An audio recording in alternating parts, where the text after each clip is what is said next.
گھبرانا نہیں ہے، اللہ تعالیٰ سب اچھا کر دے گا انشاءاللہ۔ تم جاؤ اپنا کام کرو۔ شکریہ، لیجیے آپ بھی لیجیے۔ سبحان اللہ، ماشاء اللہ بھائی، بہت مناسب میٹھا ہے۔ کشائش رزق اور فضائل حلال کے تناظر میں اس جمعہ بیان ہوگا۔ بھائی امید واسق ہے کہ تم وقت معینہ پر مسجد آ جاؤ گے۔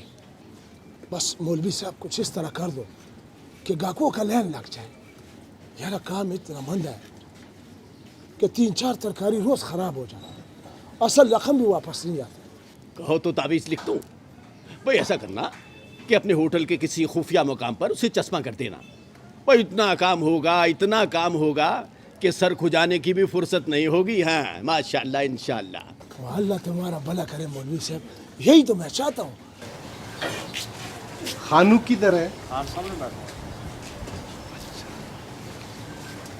دوسرا یہ کہ ان ادار والوں سے جان چھوٹ جائے۔ السلام علیکم۔ وعلیکم۔ گرو تمہارا ادار بالکل بند، پہلے پچھلے پیسے لاؤ پھر دوسرا بات ہوگا۔ یہ لو۔ یہ کیا ہے؟ تم نے 1700 نہیں دینا؟ یہ تو 1000 روپے ہے۔ 700 کچھ دن بعد دوں گی یار، کم مند ہے آج کل۔ وہ تم جیسا تو گلی گلی میں پیدا ہو گئے، وہ تم کوئی اور کام کیوں نہیں کرتے؟ کیا یہ کام نہیں ہے؟ ہمیں اور کون سا کام آتا ہے؟ ایمان سے کمر رہ جاتی ناچتے ناچتے، اور گلا بیٹھ جاتا گاتے گاتے۔ لا حول ولا قوت۔ تم اس خرافات کو کام کہتے ہو؟ تم نے کبھی سوچا ہے کہ معاشرے میں تم کس قدر بگاڑ پیدا کرنے کا سبب بن رہے ہو؟ روٹی تو پھر کمانی ہے نا مولوی صاحب۔ وہ مولوی صاحب کا مطلب ہے کہ کوئی باعزت کام کرو۔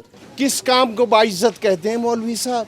ساری حیاتی ناچنے میں کاٹ دی۔ ارے بڑے بڑے گھروں کے میں حال جانتی ہوں، نہ رشوت لیتی ہوں، نہ سود پہ پیسے دیتی ہوں، نہ ٹھیکوں پہ کمیشن کا دھندا کرتی ہوں، اور نہ ہی 2 نمبر دوائیاں بیچتی ہوں۔ اگر میرا کام غلط ہے تو وہ کام کون سے ٹھیک ہے مولوی صاحب؟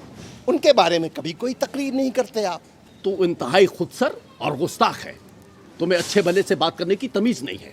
میں نے تو ایک سچی بات کی تھی مولوی صاحب، اللہ جانتا ہے آپ کی میں بہت عزت کرتی ہوں۔